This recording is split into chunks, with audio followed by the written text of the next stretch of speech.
नमस्कार, बहुत स्वागत है आपका। एनडीटीवी मध्य प्रदेश छत्तीसगढ़ देख रहे हैं आप। आपके साथ मैं हूं आसिफ शेख और मेरी सहयोगी स्नेहा सिंह।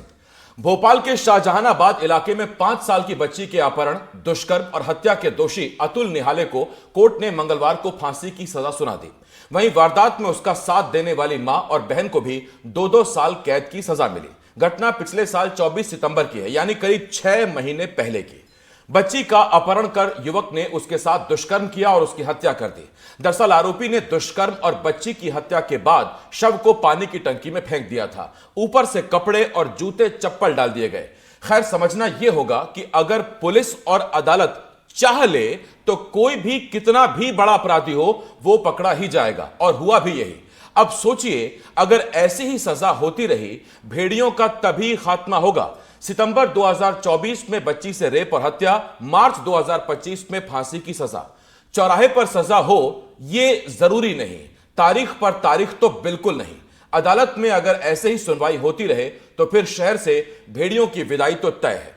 आज इस डिबेट में हमारे साथ तमाम युवा हैं जिनके साथ हम इस मुद्दे पर बातचीत करेंगे। वो क्या चाहते हैं हम ये भी जानने की कोशिश करेंगे। साथ में हम ग्राफिक्स भी आपको दिखा रहे हैं कि 6 महीने के अंदर कैसे हत्या और रेप करने वाला जो दोषी है उसे फांसी की सजा सुनाई गई है। हमारे साथ खास मेहमान जुड़ रहे हैं। रायपुर से हमारे साथ उषा तिवारी हमें ज्वाइन कर रही हैं, जबलपुर से देवकी पटेल, दिल्ली से रेणुका पांगरकर, शिवपुरी से जोया जाफरी और मेरी सहयोगी स्नेहा इस वक्त मेरे साथ स्टूडियो से मौजूद हैं। लेकिन सबसे पहला सवाल मैं स्नेहा आप ही से पूछना चाहता हूं, और स्नेहा मैं आपसे ये पूछता हूं कि इतनी विभत्स घटना, इतनी दिल दहला देने वाली घटना, और जब आप देख रहे हैं कि 6 महीने के अंदर अंदर पहले घटना हुई, वारदात हुई और फांसी की सजा, आपको लगता है यही चाहिए इस देश में?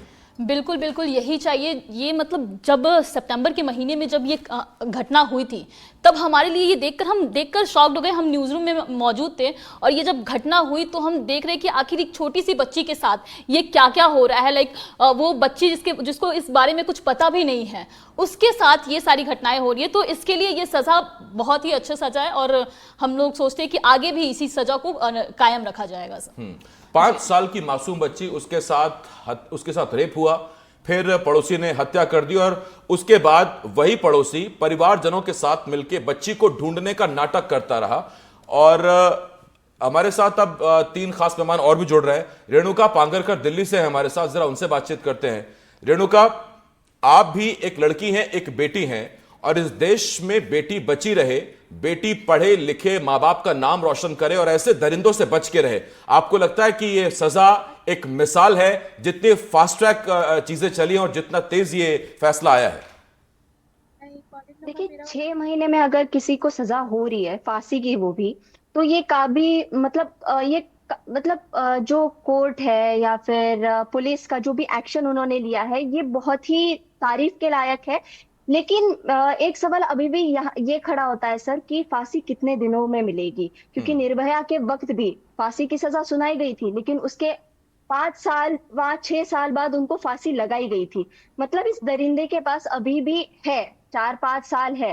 तो मेरा पर्सनल कहना यह है कि अगर आप किसी को सजा सुना रहे हो तो ये भी ट्राई कीजिए कि उसको वो सजा जल्द से जल्द मिले, ताकि आने वाले जो ये ऐसे घटिया क्राइम्स जो करेंगे लोग, उनके मन में डर बैठा रहे कि अगर फांसी की सजा मिल रही है तो उसके 2-3 साल मैक्स टू मैक्स आप मतलब भगवान के पास पहुंच जाएंगे आपकी दरिंदगी के लिए। और जो ऊपर वाला है वो आपको आपकी करतूत की सजा देगा।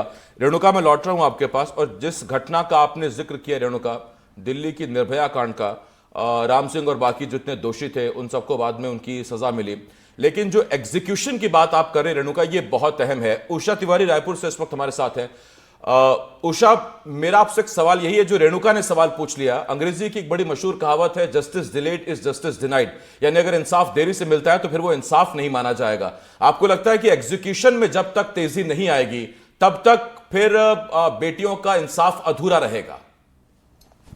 जी सर, उन्होंने बिल्कुल सही कहा है। हमारे कानून को ना बहुत सख्त से सख्त कदम उठाने चाहिए और बेटियों की सुरक्षा के लिए पहल जो है वो तत्काल करना चाहिए, देर नहीं करना चाहिए। हमारे देश का कानून पहल करने में और निर्णय लेने में बहुत टाइम लगा देता है, जिससे अपराधियों का जो संख्या है ना वो बढ़ते जा रहा है।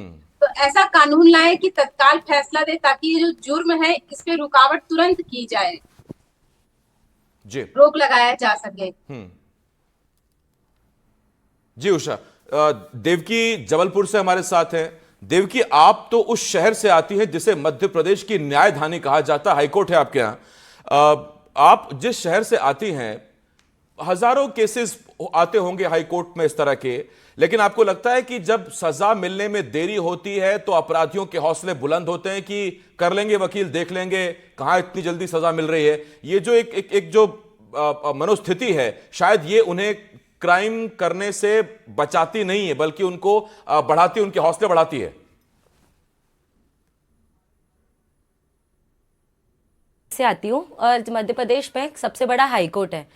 यहाँ पर लगातार किसी ना किसी बहुत छोटी छोटी घटनाएं होती हैं। 5 साल की बच्ची के साथ, 3 साल की बच्ची के साथ हर महीने 2 महीने में ये एक न्यूज़ आती रहती है। लेकिन जिस तरह कानून की बात अगर हम करें तो कानून सच में बहुत लाचार है। जिस प्रकार एक लड़की होने के नाते अगर मैं ये बात करूं तो कानून बहुत सख्त होना चाहिए, महिलाओं के लिए बहुत सख्त कानून बनने चाहिए, उन्हें तुरंत सजा मिलनी चाहिए और ज़्यादा टाइम उन्हें नहीं लगाना चाहिए सजा देने में, क्योंकि इतने ज़्यादा हौसले बुलंद हो रहे हैं अपराधियों के, क्योंकि पुलिस भी उन्हें छोड़ देती है बहुत जल्द से जल्द। गिरफ्तार करने के बाद भी उन्हें जमानत पर रिहा कर दिया जाता है और वो दोबारा फिर वही कांड करते हैं। अभी भी एक खबर ऐसी ही आई थी कि वो बंदा थोड़े दिन बाद निकला बाहर, जमानत पर आया और उसने फिर एक लड़की का रेप किया और वो अब गायब है, वो पुलिस की गिरफ्त से ही बाहर है। बहुत लाचार व्यवस्था है कानून की। जी जी, तो हमारे साथ अभी मौजूद है जोया जाफरी जी, जो कि शिवपुरी से हैं। उनसे हम पूछना चाहेंगे कि आखिर ये जितने भी रेप केसेस होते हैं, आखिर इसके पीछे का कारण क्या हो सकता है? देखिए, मैं कहना चाहती हूँ कि कारण मैं पर्टिकुलर किसी इंसान की बात नहीं करूंगी, क्योंकि ये ज्यादातर नशे की हालत में लोग जब ऐसी वारदातों को अंजाम देते हैं और ऐसी सब घिनौनी हरकतें करते हैं और छोटी छोटी बच्चियां और महिलाओं के साथ जो ये दुर्व्यवहार होते हैं, इससे काफी समाज में एक बहुत ही गंदा और एक बहुत ही घिनौना संदेश पहुंचता है। मैं बिल्कुल साफ और कड़े शब्दों में कहना चाहती हूँ कि ऐसे लोगों की हिम्मत तो और ज्यादा बढ़ सकती है।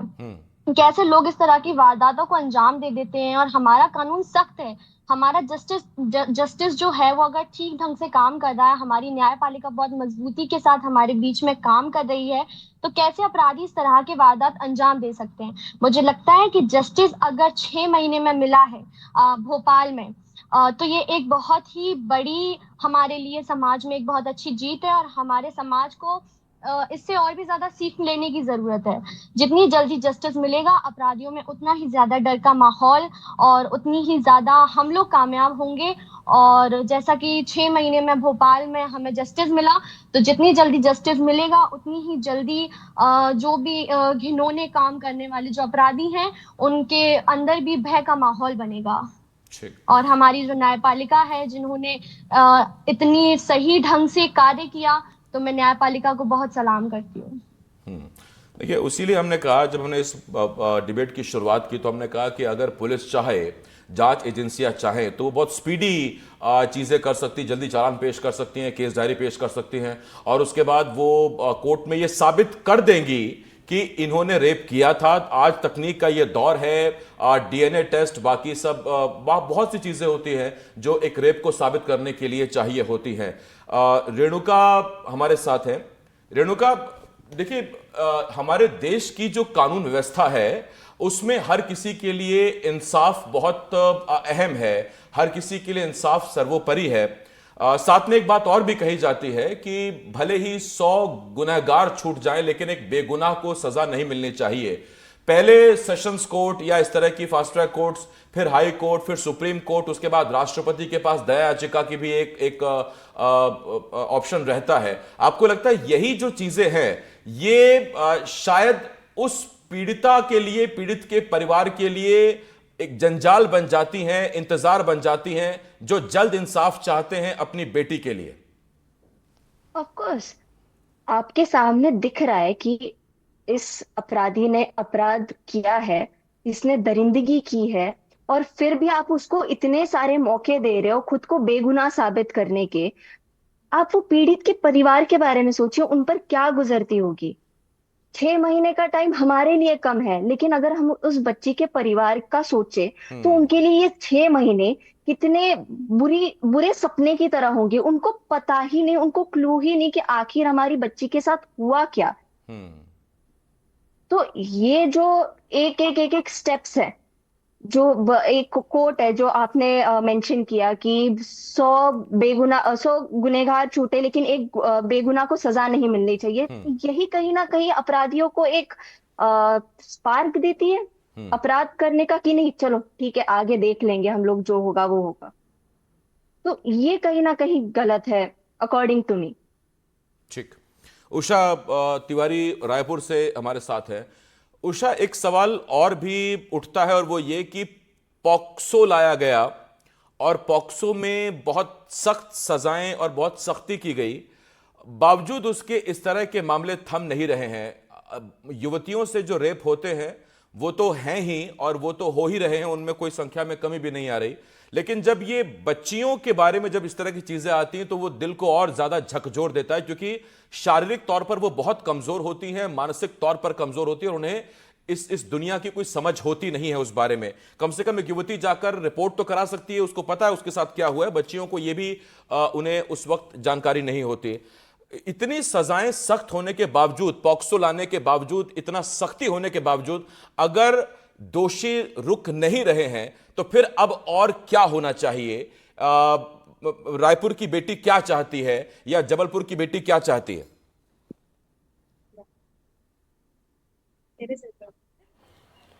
अगर पॉक्सो एक्ट लाया गया है, जी देवकी बोलिए। उसके बाद भी, हाँ जी मैं बोल रही हूँ, मैं अपनी बात इस विषय में ये करना चाहूंगी, पॉक्सो एक्ट लाने के बाद भी अपराधियों को बिल्कुल बख्शा नहीं जा रहा है। लेकिन अगर मैं जबलपुर के होने के नाते और जबलपुर से हूँ तो मैं चाहती हूँ कि जगह जगह महिलाओं की चौकियाँ बनाई जाएं, महिलाओं को सेफ महसूस किया जाए कि अगर वो कहीं गली चौराहे में वो घूम रही हैं रात को, घर के लोगों को निकलने में कोई परेशानी ना हो। अगर बच्चियां बाहर निकल रही हैं तो उन्हें निकलने दिया जाए। ये नहीं है कि 8 बजे के बाद बच्चियां बाहर नहीं निकल सकती हैं, और अगर वो निकल रही हैं तो एक सेफ्टी उन्हें महसूस होनी चाहिए। मैं एक खुद लड़की हूँ तो उस विषय में मैं खुद कहना चाहूंगी, अगर मैं कहीं बाहर जाती हूँ तो मुझे भी कहीं ना कहीं ये चीज लगती है कि मेरे साथ कहीं कुछ गलत ना हो।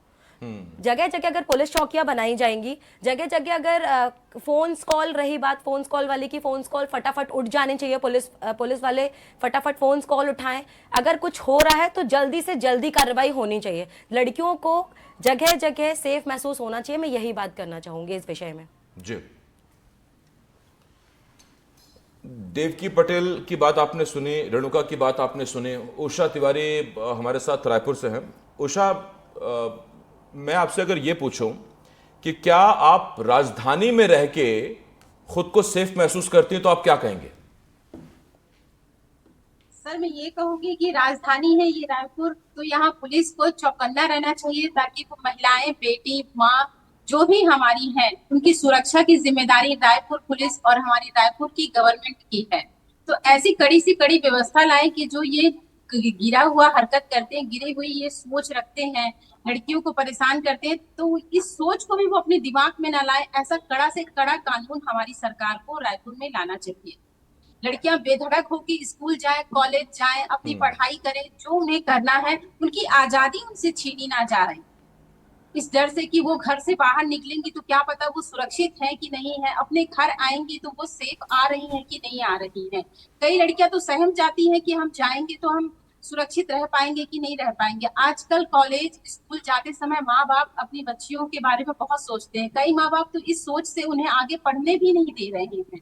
तो मैं चाहूंगी कि गवर्नमेंट ऐसा कड़ा से कड़ा कानून लाए, लड़कियों के लिए सुरक्षा तैनात की जाए हर जगह, महिला पुलिस, महिला आरक्षण में दिया जाए ताकि वो बेधड़क होकर अपनी पढ़ाई करें, देश के लिए, राज्य के लिए अपना नाम कमाएं और बिल्कुल बेधड़क होके शहर में, गांव में, तहसील में, जहां भी रहे वो निडर होके जिए। सबसे पहले उनके दिल से ये डर निकलना चाहिए कि वो इस देश में या राज्य में सुरक्षित नहीं है।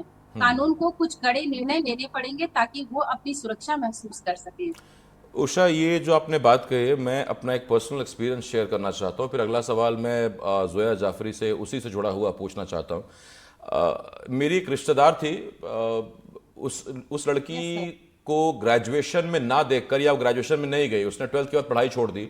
मैं हैरान था, मैंने उससे पूछा कि आप ग्रेजुएशन क्यों नहीं कर रही हैं, तो उसने कहा कि मुझे आते जाते लड़के परेशान करते हैं और इस वजह से मम्मी ने पढ़ाई छुड़वा दी। तो हम जिस विषय पर बात कर रहे हैं, ये रेप का विषय है, ये बहुत रेयरेस्ट ऑफ द रेयर चीज है, ये बहुत गलत चीज है, लेकिन छोटी छोटी चीजों में बच्चियों को किस तरह से परेशान होना पड़ता है, इसीलिए मैंने सवाल पूछा। जोया मेरे साथ है। जोया, आपसे एक सवाल पूछता हूं मैं। एक तरफ देश में अभी भी कई परिवार ऐसे हैं जहां बच्चियों को ज्यादा पढ़ाना लिखाना व्यर्थ समझा जाता है। वो सोचते हैं कि लड़कियां 12th तक हो गई, ठीक है, घर बैठे रोटी बनाए, खाना बनाए, इतना पर्याप्त है।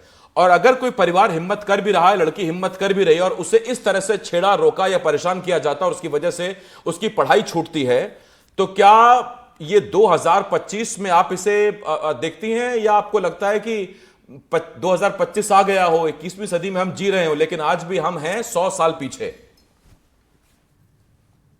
बिल्कुल, मैं इस तरीके में अपनी गवर्नमेंट को थोड़ा सा कहना चाहूंगी। आज भी अगर हम कॉलेजेस में जाते हैं तो जो बॉयज होते हैं वो पीछे बाइक बिटिंग करते हैं, सीटी बजाते हैं, आंख मारते हैं, कई बार कुछ ऐसी बातें भी कर देते हैं जो हम लोगों को हर्ट हो जाती हैं। जरूरी नहीं है वो आके हमें बैड टच करे या फिर ऐसी कोई बात कहे, या टच ही हमें नहीं सहमाता, हमें उन लोगों की बातें, उन लोगों के कुछ ऐसे वर्ड्स जो हमें छूने से भी ज्यादा बुरे लग जाते हैं। कई बार ऐसी उन लोगों की कुछ बातें होती हैं।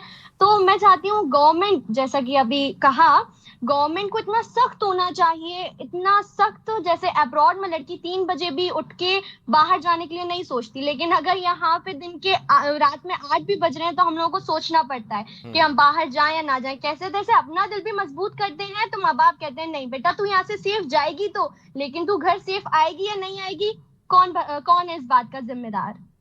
तो ये काफी सोचने वाली बात है। बैक बिटिंग, आंख मारना, सीटी बजाना, लोफरबाजी करना, ये सारी चीजें भी कहीं ना कहीं एक बड़ी घिनौनी हरकत है जिसके ऊपर सोचा जा सकता है। स्नेहा, कोई सवाल पूछूंगा? जी जी जी बिल्कुल। मेरा सवाल देवकी जी से है। आप मुझे ये बताइए कि लाइक हर बार ऐसा होता है ना कि हमारे पेरेंट्स, कई ऐसे पेरेंट्स होते हैं जो रेप केसेस के बारे में उन्हें पता चलता है लेकिन वो कहीं ना कहीं छुपा लेते हैं, अपने बच्चों को ये बात बोलते हैं कि नहीं नहीं हम इसे ये अपने तक ही रखना, ये कहीं बाहर मत बताना, किसी को मत बताना, ये पुलिस तक भी ऐसे केसेस नहीं जाते हैं। ऐसे में आप क्या कहना चाहते हैं? इस केस पर आपकी क्या राय है, मतलब इस पर आप क्या कहना चाहते हैं? ये कहना चाहूंगी इस केस में, ये बात आपने बिल्कुल सही कही कि अगर किसी की बच्ची के साथ अगर कुछ हो जाता है और माँ बाप कहते हैं, माँ बाप इसलिए भी कहते हैं समाज का डर, हमारा समाज इतना परिपक्व नहीं है किसी भी चीज को लेके कि अगर किसी के घर में कुछ हुआ है या किसी बच्चे के साथ गलत हुआ है तो पूरा समाज एकजुटता के साथ खड़ा नहीं होता है, बल्कि उस बच्ची को एक गलत निगाह से देखा जाता है, उसके माँ बाप को एक गलत निगाह से देखा जाता है कि नहीं उस बच्ची की ही गलती होगी, उस बच्ची ने ही कुछ किया होगा। ऐसी सारी बात समाज करता है। हम चाहेंगे कि समाज एक साथ हो, अगर किसी के साथ कुछ गलत होता है तो मजबूती के साथ उस बच्ची को भी आना चाहिए बाहर निकलकर, और उन माँ बापों से मैं ये कहना चाहूंगी कि आपकी बच्चे की कभी कोई गलती नहीं होती है। माँ बाप से मैं इसमें इतना कहूंगी कि अगर बच्ची के साथ अगर कुछ गलत हुआ है तो आप बिल्कुल मजबूती से उसके साथ बाहर निकल कर आए, बाकायदा उसकी रिपोर्ट दर्ज करें। सोशल मीडिया इतना तेज है, सोशल मीडिया पर आप अपनी बात रखें, अगर पुलिस आपकी बात नहीं सुनती है तो आप सोशल मीडिया पर अपनी बात रखें, आप पूरी जनता से अपनी बात रखें, आपके साथ समाज क्या पूरा देश आपकी बच्ची के साथ खड़ा होगा। ये आपने उषा जी बड़ी अच्छी बात कही, लेकिन एक सवाल जो मेरे मन में अब यहां से खड़ा हो रहा है कि माँ बाप को बताने वाली या खुल के सामने आने वाली, रेणुका मुझे एक चीज बताइए आप। देखिए, मेरा तजुर्बा ये है कि 5, 6, 7 साल तक बच्चा इतना मासूम होता है कि वो खुलकर अपने माँ बाप को कुछ भी कहता है, उसके मन में जो सवाल आता है दुनिया जहान का वो पूछता है। लड़कियों के मामले में उसके बाद थोड़ा थोड़ा लड़कियां झिझकने लगती हैं, खासतौर पर पिता से, माँ से भी। वो कई, क्योंकि शारीरिक तौर पर भी कई चेंजेस और फेजेस बदल रहे होते हैं 8-10 साल के बाद, लड़कियां कई बार झिझक जाती हैं। और कई बार जब इस तरह की चीजें उनके सामने होती हैं तो क्या घर में इस तरह का माहौल होना बेहद जरूरी है कि किसी भी तरह की छोटी मोटी घटना, किसी भी तरह का हल्का बैड टच, भारी बैड टच, वो अपनी मां को बताने में सक्षम हो, अपने पिता को बताने में सक्षम हो? ये कितना जरूरी है आपके नजरिए में?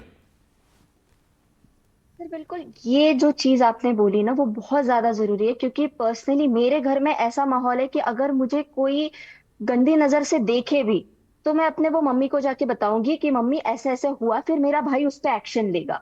क्योंकि मेरे घर में इतना सेफ एंड स्टडी माहौल है, इसलिए मैं पिछले 5-6 सालों से घर से बाहर आराम से रह पा रही हूँ कि अगर मुझे कोई भी प्रॉब्लम हुआ तो मेरे मन में एक सेटिस्फेक्शन है कि नहीं, मेरे घर वाले हैं वो संभालने के लिए।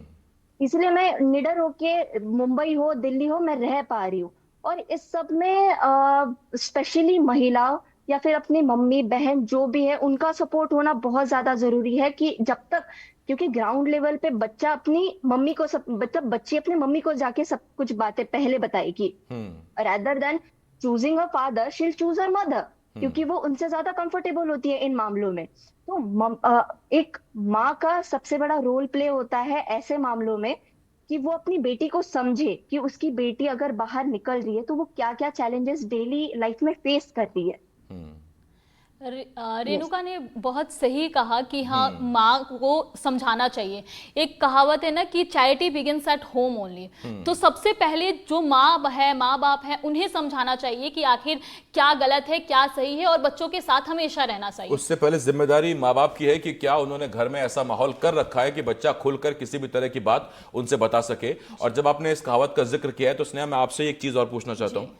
स्नेहा, मैं आपसे ये पूछना चाहता हूँ कि कई बार ये कहते हैं कि घर में बच्चियां सेफ हैं, बाहर निकलते हैं लोग भेड़िए बैठे हैं, दरिंदे बैठे हैं, लेकिन तब क्या हो जब मामा चाचा ताऊ जब इसी तरह के अपराधी निकल जाते हैं और दोषी निकलते हैं, तब फिर क्या होगा? तब आपको लगता है कि उस मामले में घर में बैठने से ज्यादा हमें अपनी सजाएं सख्त करनी होंगी, हमें स्पीडी ट्रायल करने होंगे, हमें एग्जीक्यूशन फास्ट करना होगा, ताकि घर के अंदर हो या घर के बाहर हो बेटियां सेफ रहें?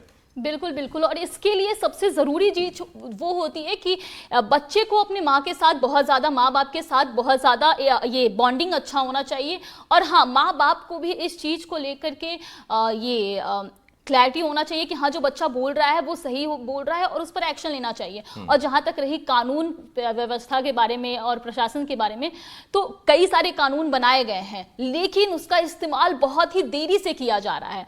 तो उस पर भी मैं यही कहना चाहूंगी कि जिस तरीके से कानून व्यवस्था आज जो ये फैसला आया है 6 महीने के अंदर जो ये फैसला आया, वैसे ही सारे केसेस को देखा, उसी नजर से सारे केसेस को देखना चाहिए। क्योंकि ये एक 5 साल की बच्ची की बात नहीं है। अगर हम 2012 की बात करें, 2012 में एक केस था, आसिफा नाम की एक बच्ची का रेप हुआ था, जिसे एक चॉकलेट के नाम से कि हाँ चॉकलेट ले लो बच्चा, पापा पापा बुला रहे हैं, ये कहकर उन्हें मतलब बुलाया गया था और उस बच्ची के साथ रेप किया गया था।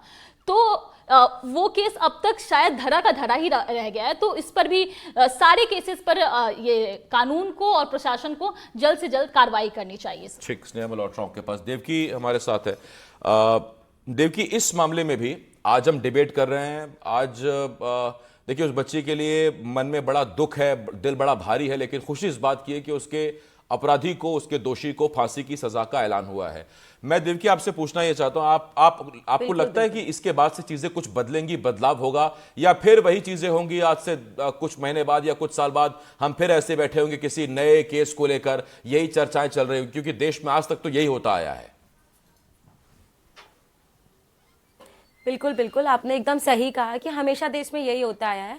बहुत बड़े बड़े केस सामने आए हैं और बहुत बड़े बड़े केसों में ये सब चीज़ें हुई हैं। लेकिन अगर अभी ये वाले केस में अगर एक नया कानून बना है तो मैं यही चाहूँगी और मैं यही कहना चाहूँगी इस विषय में कि अगर अपराधी जो होते हैं वो सारी चीज़ों पे नज़र रखते हैं कहीं ना कहीं, तो अपराधियों को कहीं ना कहीं अब इस बात का और इस माहौल का डर रहेगा कि अगर हम कुछ करते हैं तो मध्य प्रदेश और आधे से ज़्यादा जितने शहर हैं वहां पर ये चीज़ें लागू हो गई हैं कि जल्द से जल्द दोषी को सजा दी जाएगी और फांसी दी जाएगी। तो मुझे कहीं ना कहीं लगता है कि इसके लिए कानून ये ठीक है और ये सजा के लिए भी बहुत अच्छा है, एक पहल अच्छी की गई है।